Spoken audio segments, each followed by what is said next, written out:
ডলারের বাজারে এবার কিছুটা স্বস্তির খবর মিলেছে। চাহিদার তুলনায় সরবরাহ স্বাভাবিক থাকায় আন্তঃব্যাংক ও বাণিজ্যিক ব্যাংকে কমতে শুরু করেছে মার্কিন মুদ্রার দাম। বাংলাদেশ ব্যাংকের সর্বশেষ তথ্য বলছে 16 আগস্ট আন্তঃব্যাংক বাজারে প্রতি ডলারের দাম নেমে দাঁড়িয়েছে 122 টাকা 63 পয়সায়।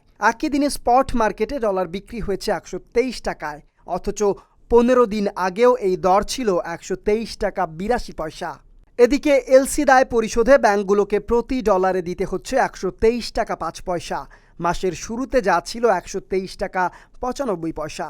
প্রশ্ন হলো, হঠাৎ কেন কমছে ডলারের দাম? খাত সংশ্লিষ্টদের মতে এর পেছনে ভূমিকা রাখছে দুটি বিষয়। কমেছে আমদানি ব্যয়ের চাপ আর বেড়েছে রেমিটেন্স প্রবাহ। মধ্যপ্রাচ্যে উত্তেজনার সময় জ্বালানি তেল সহ বিভিন্ন পণ্যের আমদানি ব্যয় বেড়ে ডলারের চাহিদা বাড়লেও এখন বড় আমদানির দায় পরিশোধের চাপ কিছুটা কমেছে।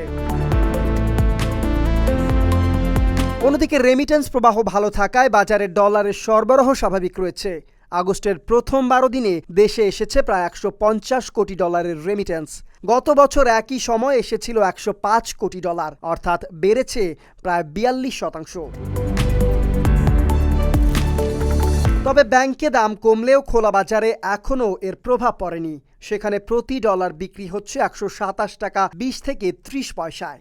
ডলারের চাহিদা ও সরবরাহের ভারসাম্য ফিরতে থাকায় বৈদেশিক মুদ্রার বাজারে স্বস্তির এই ধারা কতটা স্থায়ী হয় এখন সেটি দেখার বিষয়। Desk report, Dhaka post.